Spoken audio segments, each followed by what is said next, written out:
হ্যাঁ কথা কইলে মনে বেশি হয়ে যায় বাংলাদেশের পাবলিক নাকি এক সালি মজা ঠিক গেছে আবার আরেক সালা একা হয়েছে নাকি পরে খবরে তুমি আবার লন্ডন দিয়ে পাঠাবো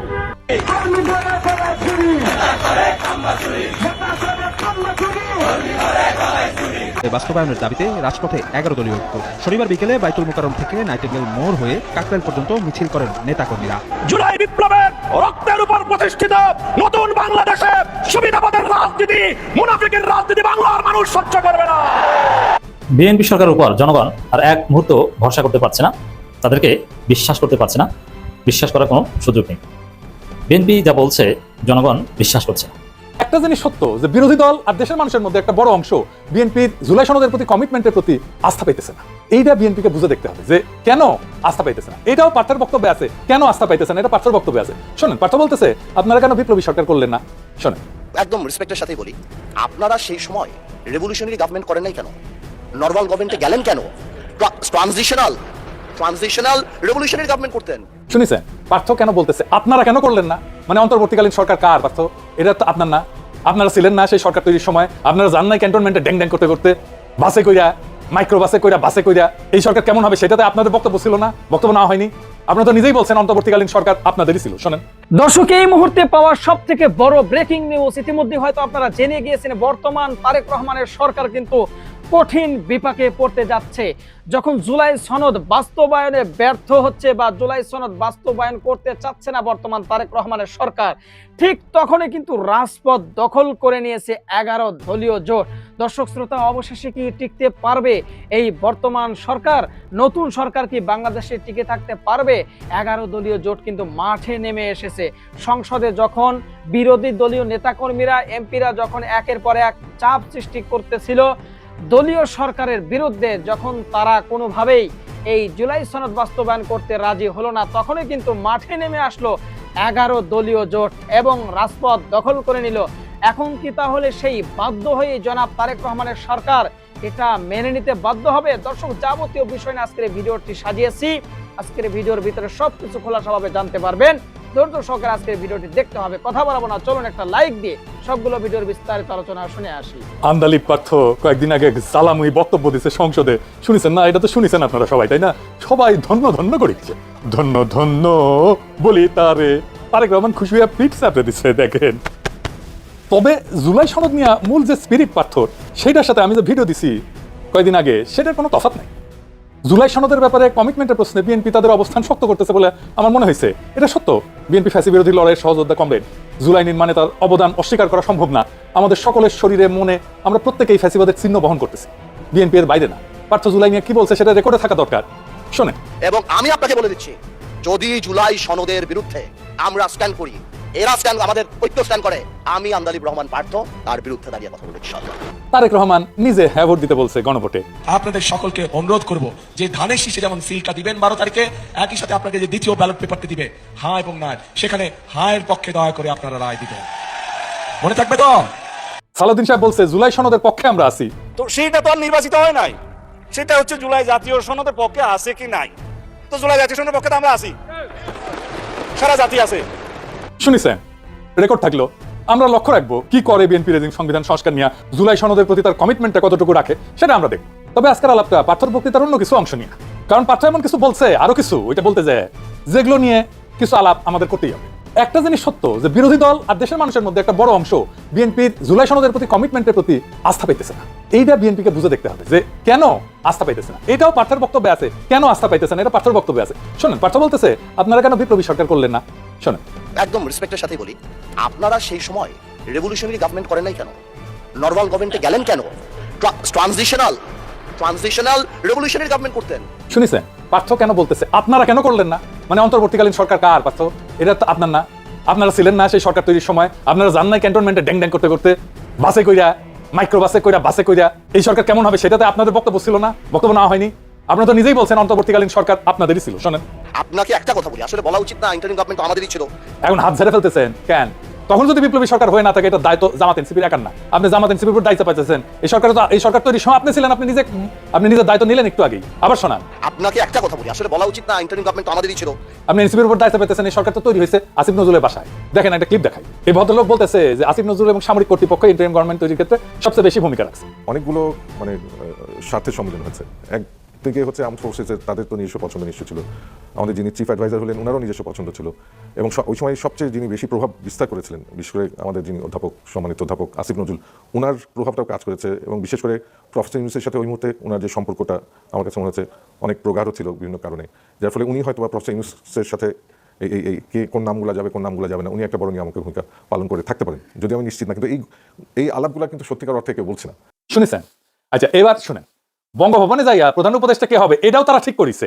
মানে এই দুইজন, একজন এই যে মানজার আল মতিন, যার আব্বু মাহমুদ ভাইকে বলছিল ট্রুথ ইজ নো ডিফেন্স। শুনেন, কিন্তু আমার কাছে এই মুহূর্তে মনে হচ্ছে যেদিন আমরা বঙ্গভবনে গেলাম 6 আগস্ট, তখন বিশেষ করে আমাদের একটা বড় দায়িত্ব ছিল, আমাদের যে নতুন সরকার হবে সেই সরকারের প্রধান কে হবেন, অন্তর্বর্তী সরকারের।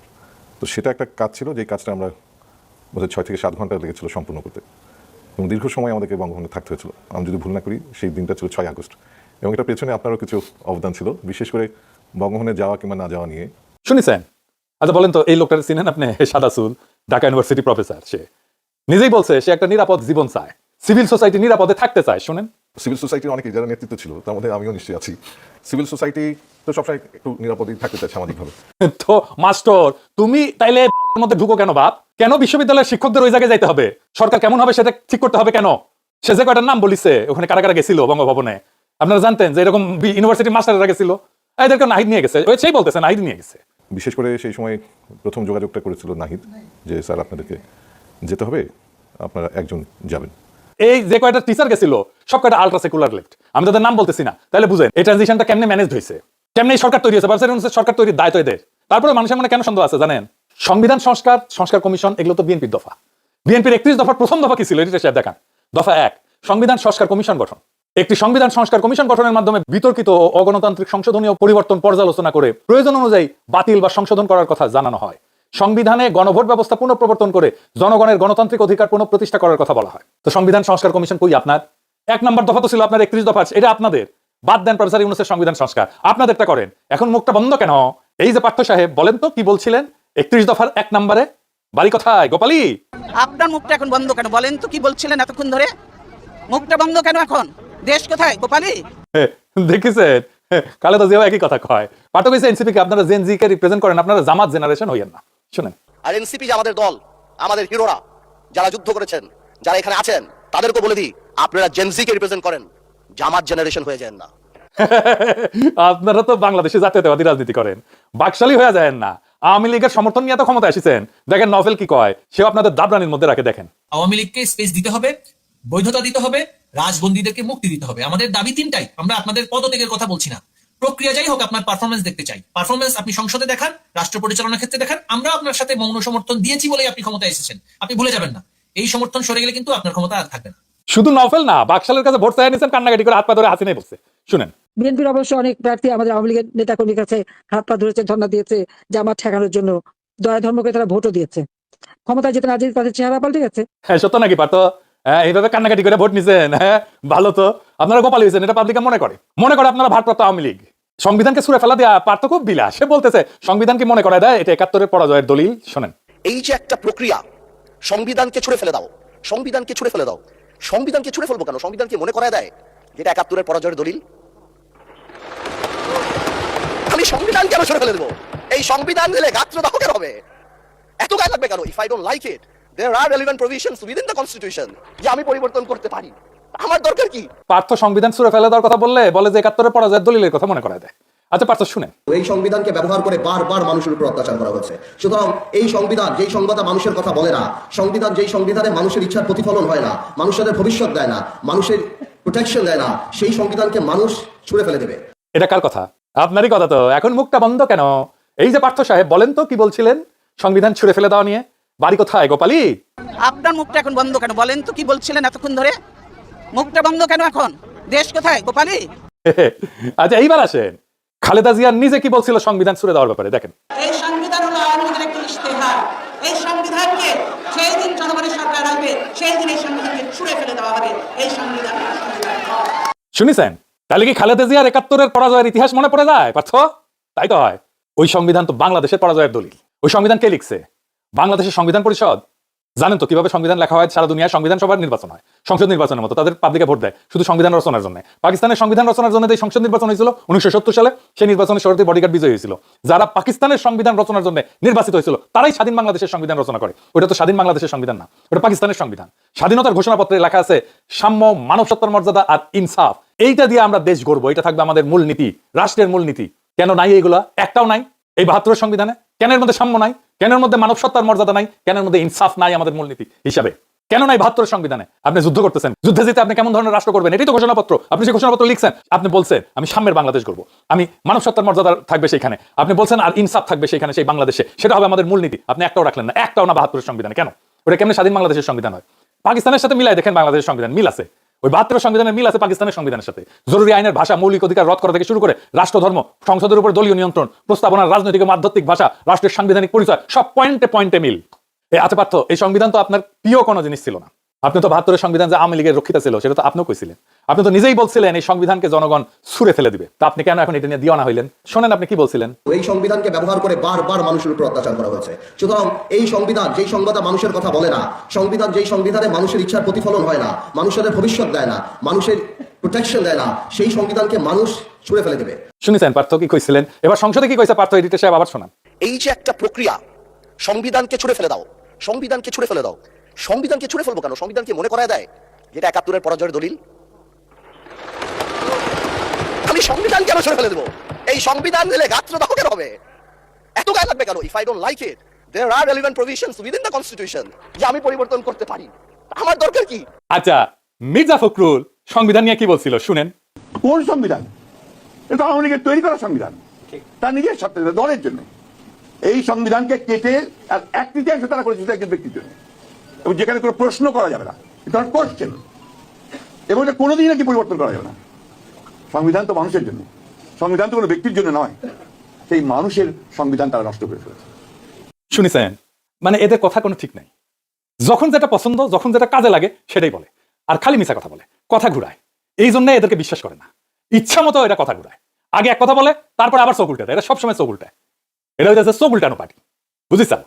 আবার পার্থ কারা যেন উদ্দেশ্য করে কইছে আপনারা ৬ বলে ১২ রান করেছেন আর আমরা এর আগে ৩০০ রান করেছি। শুনেন, আপনারা ৬ বলে ১২ রান করেছেন, কিন্তু এর আগের ৩০০ রান আমরা সবাই করেছি। শুনেছেন? আপনারা তো এই ভিডিওটা দেখেছেন, বিএনপি নেতার স্লোগান দিতে দিতে দৌড় দেওয়া। এটা সাহেব দেখান আবার।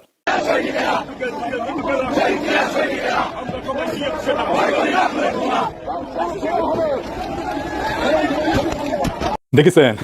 কেউ জানতেন যে কেন দৌড় মারিচ্ছে? ওই পাঁচটা গলে কয়া দিল ৩০০ রান করা লাগবি না, ওই জন্য দৌড় মারিছে। বিএনপির দৌড়ের উপরে রেখে তাহলে হাসিনা ভালোই করেছে, রান বেশি উঠেছে। দৌড় মারাটাই ওদের কাছে আন্দোলন। আপনারা ঈদের পরে আন্দোলন আন্দোলন শুনেছিলেন না? খালি ঈদের পরে তীব্র আন্দোলনের ডাক দিত মির্জা ফখরুল কেসি গেটের মাঝখানে বসে।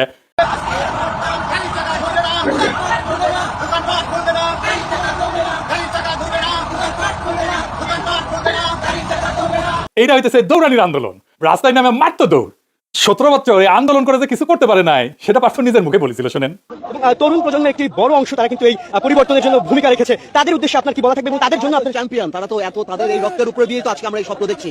আমরা যেখানে ১৭ বছর আন্দোলন করে কাঙ্ক্ষিত লক্ষ্যে পৌঁছাতে পারিনি, সেই জিনিসটা তারা করেছে এবং এই কারণে জাতি সবসময় তাদেরকে স্মরণ রাখবে। এবং আমরা আমাদের জায়গা থেকে তাদের পাশে দাঁড়িয়েছি, তার কারণে আমরা কারাবরণ করেছি, আজকে বের হয়ে আসছি। এখন আমাদের দায়িত্ব তরুণ আমরা যারা সবাই আছে, সবাই মিলে এই দেশকে আমরা একটা প্ল্যাটফর্ম দেবো যাতে ভবিষ্যৎ প্রজন্ম ভালোভাবে দেশ চালাতে পারে। শুনেছেন?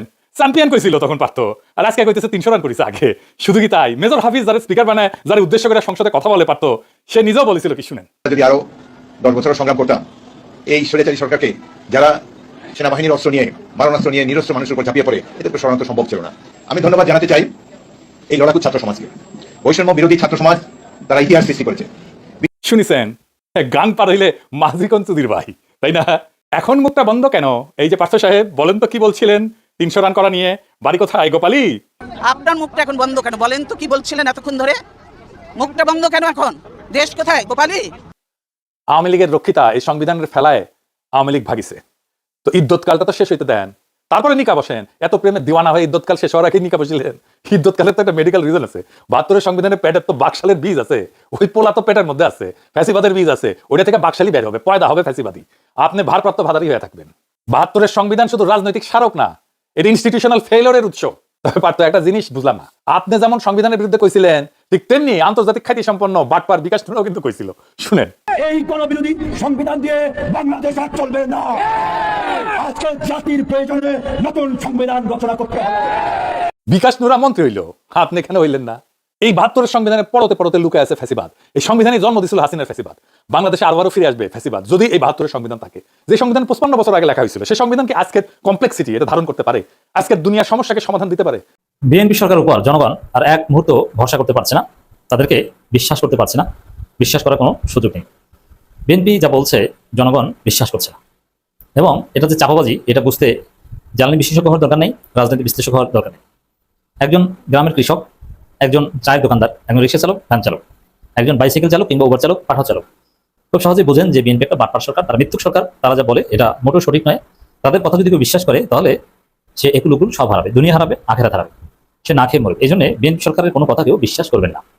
দেখেন, দেশে কোনো তেলের সংকট নেই, আগাম 3 মাসের পরিকল্পনা হাতে। স্থানীয় সরকার প্রতিমন্ত্রী এই কথা বলছে, এবং বিদ্যুৎ ও জ্বালানি খনিজ সম্পদ বিষয়ক মন্ত্রী ইকবাল হাসান টুকু তিনি যেখানে মাইক হাতে পান, সাংবাদিক কিংবা পার্লামেন্ট সব জায়গায় একই কথা বলেন, দেশে জ্বালানি কোনো সংকট নেই। বিএনপির মিথ্যুক মন্ত্রীদের কথা একটাই যে দেশে জ্বালানি কোনো সংকট নেই। এখন দেখেন, আপনারাই মন্তব্য করেন, বিএনপি সরকার জড়ভাবে বলছে দেশে জ্বালানি কোনো সংকট নেই, আর বাস্তবে আমরা কি দেখছি? জ্বালানি সংকটে বাংলাদেশে অতিষ্ঠ, বিদ্যুৎ নাই। বিদ্যুৎ অলরেডি কি লোডশেডিং, একটু খোঁজ দেন যারা বাংলাদেশে আপনার আত্মীয় স্বজন আছে বা আপনারা যারা আছেন, দেখেন এই এখন তো বাংলাদেশে প্রচুর গরম, এবং গরমের মধ্যে নাকি বিদ্যুৎ থাকে না, অবস্থা খুবই ভয়াবহ। এবং সামনে মে মাসে অবস্থা আরো খারাপ হবে। স্কুল বন্ধ দিয়ে দেওয়ার সিদ্ধান্ত প্রায় হচ্ছে, এখানে অনলাইন স্কুল চালু করার সিদ্ধান্ত হচ্ছে, এবং দোকানপাট, মানে কথাটা কি দেখেন, তারেক রহমান বলার চেষ্টা করছেন যে বাড়িতে এবং মার্কেট দোকানে একসাথে বিদ্যুৎ পাবেন, এটা হতে পারে না, 2 জায়গার 1 জায়গা। এর মানে সন্ধ্যার পরেই সাথে সাথে দোকান বন্ধ করে ফেলতে হবে, মানে ব্যবসা বাণিজ্যের। দেখেন, আমি আমার কথা বলি, বাংলাদেশে আমার পক্ষে কখনো সন্ধ্যার আগে কোনো শপিং করা সম্ভব নয়। আমি শপিং করি, অনেক লক্ষ লক্ষ টাকা শপিং করি প্রয়োজনে, কিন্তু সন্ধ্যার আগে আমার পক্ষে শপিং করা সম্ভব নয়। তার মানে আমার মতো হাজারো লোক আছে, লক্ষ লোক আছে, সন্ধ্যার পর ছাড়া শপিংয়ে যাবে না। এখন সন্ধ্যার পর শপিংই বন্ধ, তার মানে ব্যবসা বাণিজ্য বন্ধ। বাংলাদেশ অচল, ব্যবসা বাণিজ্য, মানুষের স্বাভাবিক মৌলিক বিদ্যুৎ অচল, পাবেন না, 2 জায়গায় 1 জায়গা পাবেন না। কিছুদিন পর বলবেন যে ভাত খেলে তরকারি খেতে পারবেন না, তরকারি গেলে ভাত খেতে পারবেন না। ভাতের সাথে আবার ডাল খাওয়ার কি দরকার? ডাল নিজেই তো একটা আমিষ, ডাল খান, ভাত দরকার কি? ভাতের মার খান বলেছিল, মনে আছে? চাউলের উপর চাপ কমান, বেশি বেশি আটা খান, রুটি খান, মনে আছে? এই পরিস্থিতিতে যাচ্ছে দেশ। শিক্ষা প্রতিষ্ঠান বন্ধ করে দেয় কখন? একদম একদম চূড়ান্ত সংকটময় মুহূর্তে শিক্ষা প্রতিষ্ঠান কার্যত অর্ধেক বন্ধ করে দেওয়ার সিদ্ধান্ত হয়েছে, আর এই বাটপার মন্ত্রী বলছে দেশে তেলের কোনো সংকট নেই। এই যে মানুষ ঘন্টার পর ঘন্টা লাইনে দাঁড়িয়ে থাকে, তেল পায় না, পুলিশের গাড়ি ঠেলে নিয়ে যেতে হয়, এরপরে যদি বলে দেশে তেলের কোনো সংকট নেই। তেলের দাম ভয়াবহভাবে বাড়ানোর সিদ্ধান্ত নিয়েছে অলরেডি। দাম বাড়ানোর সিদ্ধান্ত নিয়ে ওটাকে আবার নাম দিয়েছে যে মূল্য সমন্বয়, আরেক বাটপারি। তেলের দাম বৃদ্ধি করা হবে এই কথা বলছে না। আরে ভাই, এই পরিভাষা ব্যবহার করলে সমস্যা কি? মানুষ একটু প্রস্তুতি নিক, বলছে না মূল্য সমন্বয় করা হবে। মানে কেমন বাটপারি এবং কেমন চালাকি! এইখানে দেশে কোনো তেলের সংকট নাই, অথচ মানুষ এতটাই সংকটে পড়েছে যে এইসব কথা যেসব মন্ত্রী বলে তাদের কথা মানুষের মোটেও বিশ্বাস করেন, এবং তাদের উপর সামান্যতম ভরসা করার কোনো সুযোগ নেই। উচিত নয়, মোটেও ভরসা করা উচিত নয়। ভরসা করলেই আপনি বিপদে পড়বেন। দর্শক, বিএনপি সরকারকে যারা বিশ্বাস করবেন তারা বিপদে পড়বেন। এই জন্য নিজের ভালো নিজে বোঝেন। আপনি ধরে নেন যে দেশে তেল নাই, গ্যাস নাই, কিছুদিন পর দেখবেন নাপা, প্যারাসিটামল ঠিক মতো পাওয়া যাবে না, সার পাওয়া যাবে না। আপনি নিজের যে আমরা যারা ব্যক্তিগত গাড়িটা ব্যবহার করি, গাড়িতে ওই যে গাড়ির উপর যে আমরা কাভার দিয়ে ঢেকে রাখি, ও ঢেকে রেখে দিতে হবে যাতে ময়লা আবর্জনা না জন্মায়, গাড়ি বের করা লাগবে না। এরকম একটা ভয়াবহ পরিস্থিতির মধ্যে আপনি কিভাবে বাঁচবেন, কিভাবে থাকবেন আপনি ঠিক করেন। ঢাকায় থাকবেন না গ্রামে ঠিক থাকবেন, ঠিক করেন। বিএনপি সরকারের কথা যদি বিশ্বাস করতে চান আপনি বিপদে পড়বেন, আপনার মারা যেতে হবে। ভাগ্য ভালো এই যে হামে শিশুগুলো মারা যাচ্ছে, এরা কিনা বলছে যে কোনো শিশু মারা যাচ্ছে না, হাম কিচ্ছু না। ভাগ্য ভালো যে এই কথা বলে নাই। এরা যে পরিমাণ বাটপারি শুরু করেছে, 2 দিন পর কিনা বলেও ফেলে যে কোনো হাম কিচ্ছু না, ওটা এমনিতে জামাত এনসিপি এরা মারে। এরা এই টাইপের বাটপার সরকার। অতএব আপনি বাঁচতে চাইলে আপনি নিজের বিবেক বুদ্ধি খাটিয়ে চলেন। আর আমরা যা বলি বিভিন্ন নিউজপেপারে কোনো তথ্য আসলে ওটা একটু যাচাই বাছাই করে বিশ্বাস করতে পারেন, আপনার পরবর্তী প্রস্তুতি নিতে হবে। কিন্তু বিএনপি সরকারের কোনো মন্ত্রীর কথা বিশ্বাস করবেন তো বিপদে পড়ছেন। কারণ দেশে কি ভয়াবহ অবস্থা, আর মন্ত্রী বলছেন দেশের কোনো তেলের কোনো সংকট নেই। কি বিভৎস, কি নির্লজ্জতা! জনগণ এটা বিশ্বাস করে না। তার প্রমাণ হচ্ছে বিএনপি সরকারের এই মন্ত্রী, প্রতিমন্ত্রী, স্থানীয় সরকার প্রতিমন্ত্রী কথা বলে, এটা সব মন্ত্রী বলে। এইসব নিউজ যেসব নিউজ পেপারে আসে, টেলিভিশন চ্যানেলে আসে, সেখানে জনগণের মন্তব্য ঘরে একটু আপনি দেখবেন, ঢুকবেন যে মানুষ কি লিখছে। 99.99% মানুষ, আমি বেশিরভাগ ক্ষেত্রে দেখেছি 100% মানুষ বিএনপির মন্ত্রীকে গালি দিচ্ছে, যেটা বিশ্বাস করে না যে মন্ত্রী বাটপারি করছে। বিএনপির মন্ত্রীদের এখন কেউ বিশ্বাস করে না, ভরসা করার, বিশ্বাস করার কোনো সুযোগ নেই। আমরা সতর্ক করে দিচ্ছি, এদের কথা কেউ বিশ্বাস করবে না। এরা জন্মগত মৃত্যু, প্রফেশনাল মৃত্যু। আসলে আমরা জাতি হিসেবেই প্রতারিত। বাংলাদেশটাকে কারা চালায়, কিভাবে চলে, এটাই আমরা এখন মধ্যে ক্লিয়ার না। হাসিনা যার ফাঁদে ছিল, তারেক রহমানও একই ফাঁদে। হাসিনা যে বিষয়ে মিথ্যা কথা বলতো, তারেক রহমান বিএনপি একই বিষয়ে মিথ্যা কথা বলে। ক্ষমতা আসতে আল্লাহ না জানে জামাত আসলো কিনা একই হতো, কে জানে। আসলে পর্দার অন্তরালে কোনো অদৃশ্য শক্তি সরকার চালায়। এখানে সরকারে যে আসে তার মাথা খারাপ হয়ে যায়। পররাষ্ট্র মন্ত্রণালয়, স্বরাষ্ট্র মন্ত্রণালয় আসলে স্বরাষ্ট্রমন্ত্রী চালায় না অন্য কেউ চালায়, কে জানে। কারণ স্বরাষ্ট্র মন্ত্রণালয় পদে যে বসে এরই মাথা খারাপ হয়ে যায়, এই উল্টোপাল্টা কথা বলে। তো দর্শক দেখেন জনগণের মন্তব্য। তিনি জ্বালানি তেল নিয়ে মন্তব্য করা মানে সারেগামার ঠিক নেই, মানে মানুষ এটা বিশ্বাস করছে না। মানে সরকার যদি বলে জ্বালানি তেলের কোনো সংকট নেই, তাহলে মানুষ বলে যে সংকট আছে বলেই বলছে, বলে সংকট নেই। তার মানে সরকার মিথ্যা কথা বলে, এটা সবাই ধরে নেয়। সমঝোতায় একজন মন্ত্রী পরিষদ পাইছি মাইরি, এদের প্রতিভা একটু মন খারাপ করে থাকার সময় নাই, খালি হাসি পায়। আসুন সারিবদ্ধভাবে লাইন সোজা করে দাঁড়ান, তারপর হাসুন। কেউ বিশ্বাস করে না। সকল এমপি মন্ত্রী সরকারি কর্মীদের গণপরিবহনে চলাচল আদেশ দেওয়া হোক। হ্যাঁ, পারলে এটা করেন, তেল বাঁচবে, সাশ্রয়ী হবে, এবং এসি চালাতে পারবেন এক নির্দিষ্ট সময় পর্যন্ত। সব মন্ত্রী পাড়ায় আগে এটা কার্যকর করা হোক। সম্মানিত দর্শক, অবস্থা দৃষ্টি মনে হচ্ছে জামাত উভয় সংকটে পড়েছে। আমরা যেটা প্রচলিত বা কথ্য বাংলা, সেখানে বলে থাকি মাইন্ড কেয়ার চিপায় পড়ে গেছে।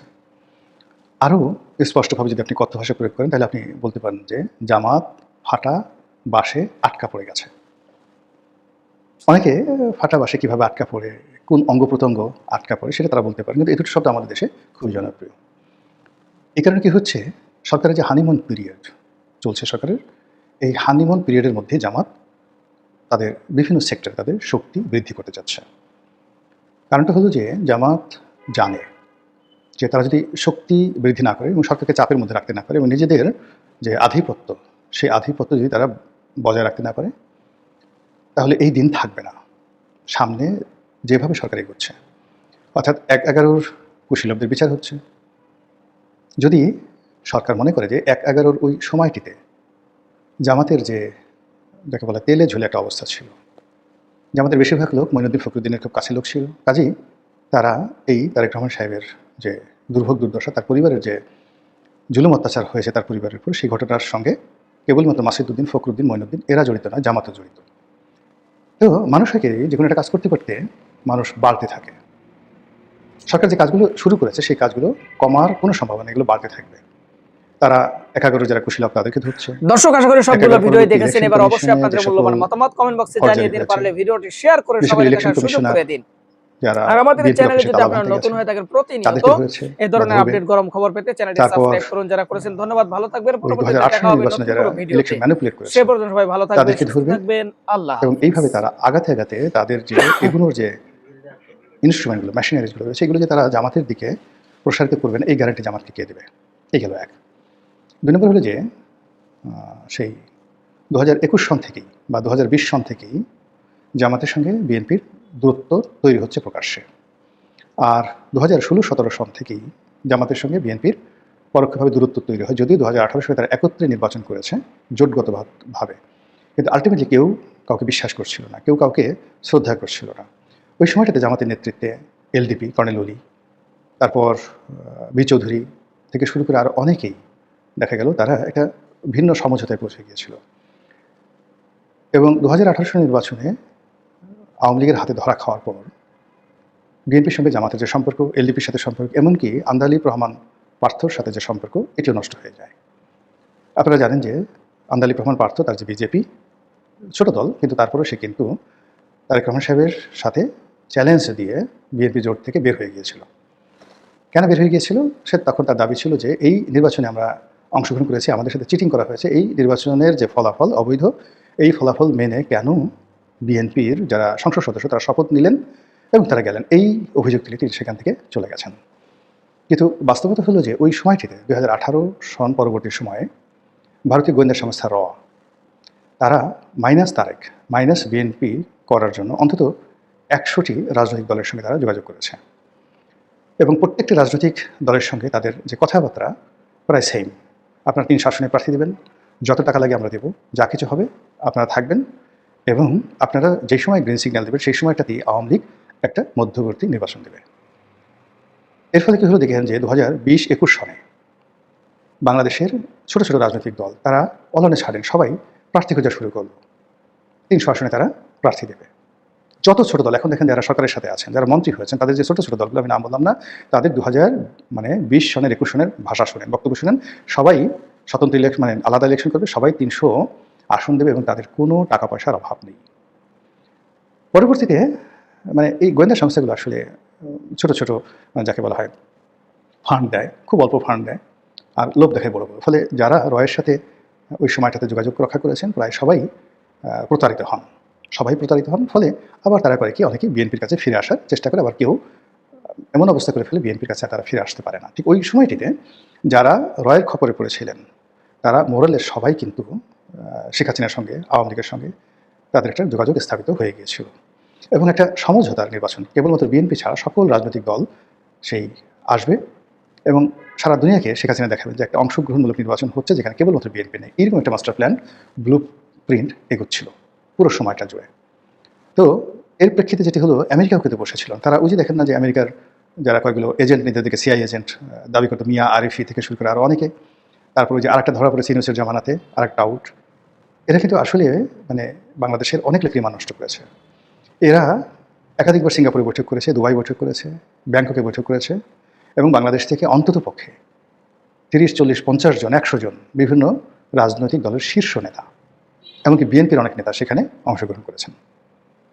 তো এই অংশগ্রহণ করেছেন এবং তাদের সবাইকে কাউকে মন্ত্রী বানাবে, কাউকে এমপি বানাবে, কাউকে প্রধানমন্ত্রী বানাবে এবং সেই প্রধানমন্ত্রীর তালিকায় অন্তত 5-6 জন ছোট ছোট রাজনৈতিক দলের প্রধান তারা নিজেদেরকে প্রধানমন্ত্রী, ভবিষ্যৎ প্রধানমন্ত্রী হিসেবে ঘোষণা করে দিয়েছিলেন এবং একই দলের মধ্যে দেখা গেল 2 জন প্রধানমন্ত্রী। ছোট্ট একটা দল, যে দলে 20-25 জন বা 50 জনের বেশি কর্মীও নাই, নেতাও নাই, সব মিলে 50 জন।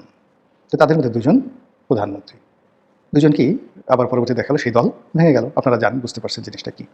তো এইভাবে আসলে ভারতীয় যে গোয়েন্দা সংস্থাগুলো কাজকর্ম করেছে তারা সবাইকে নিয়ে খেলেছে।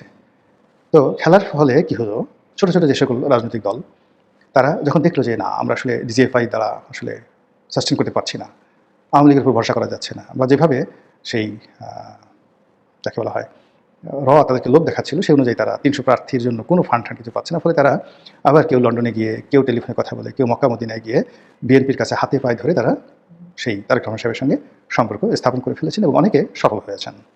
কিন্তু জামাত, তারপরে এলডিপি, কর্নেল অলি সাহেবের এলডিপি, তারা পারেনি। কিন্তু এলডিপি যেটা করেছে যে তারেক রহমান সাহেব আবার উল্টো খেলা খেলে দিয়েছে, সে আবার এলডিপিটাকে ভেঙে দিয়েছে। দর্শক, আশা করি সবগুলো ভিডিও দেখেছেন। এবার অবশ্যই আপনাদের মূল্যবান মতামত কমেন্ট বক্সে জানিয়ে দিন, পারলে ভিডিওটি শেয়ার করে সবাই দেখার সুযোগ করে দিন। আর আমাদের চ্যানেলে যদি আপনারা নতুন হয়ে থাকেন, প্রতিনিয়ত এই ধরনের আপডেট গরম খবর পেতে চ্যানেলটি সাবস্ক্রাইব করুন। যারা করেছেন ধন্যবাদ, ভালো থাকবেন। পরবর্তীতে দেখা হবে নতুন কোনো ভিডিওতে। সে পর্যন্ত সবাই ভালো থাকবেন, সুস্থ থাকবেন। আল্লাহ হাফেজ।